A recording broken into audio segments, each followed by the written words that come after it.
Donc on va voir comment installer WordPress chez un hébergeur en utilisant WinSCP, un logiciel de transfert FTP.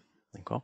Donc on lance WinSCP et là on va saisir pour se connecter les informations de connexion qui ont été données par votre hébergeur.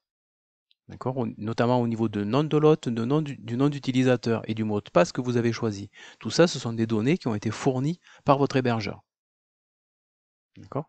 Donc on se connecte et une fois qu'on va être connecté, il va falloir ressaisir le mot de passe pour être plus sécurisé. Eh bien, on va avoir une fenêtre qui va s'ouvrir avec à gauche votre PC et à droite eh bien, les fichiers et dossiers qui sont chez l'hébergeur. Ici, il y a plein d'éléments, parce que j'ai pris l'exemple du site web du lycée, mais normalement, quand on est chez un hébergeur, au départ, il n'y a rien. Ici, la fenêtre de droite est vide. Donc dans cette fenêtre de droite qui est vide, chez l'hébergeur en fait, eh bien, on va transférer les fichiers WordPress du PC vers l'hébergeur. D'accord. Donc là, je vais chercher moi mes dossiers WordPress qui sont dans un dossier en fait que vous avez téléchargé. Vous allez sur WordPress et puis vous téléchargez ces fichiers en fait. Et une fois qu'on a ces fichiers, WP admin et ces dossiers, eh bien on va tout transférer de l'autre côté, c'est-à-dire chez l'hébergeur, par un glisser-déposer avec WinSCP. Et là bien sûr, le transfert va se faire en fonction de la qualité de votre connexion internet. Bon, c'est pas très lourd, mais bon, il y aura quand même, ça va prendre un certain temps. Et là, chez l'hébergeur, eh bien on a les dossiers WordPress. D'accord. Donc WordPress est transféré chez votre hébergeur. Donc une fois que ça c'est fait, eh bien, on ouvre un navigateur et on saisit dans la barre d'adresse le nom de domaine que vous avez pris chez l'hébergeur. Bon, ici c'est site.lycée-murat.fr, c'est un sous-domaine parce qu'il fallait que je prenne un exemple, mais ça pourrait être par exemple faceauventout.fr ou lemonde.fr ou sectionvichy.fr.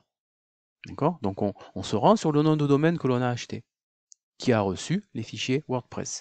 Et là, on va installer proprement dit WordPress en utilisant toujours les informations qui ont été données par votre hébergeur, notamment au niveau de la base de données. Peut-être qu'il aura fallu que vous la créez, la base de données.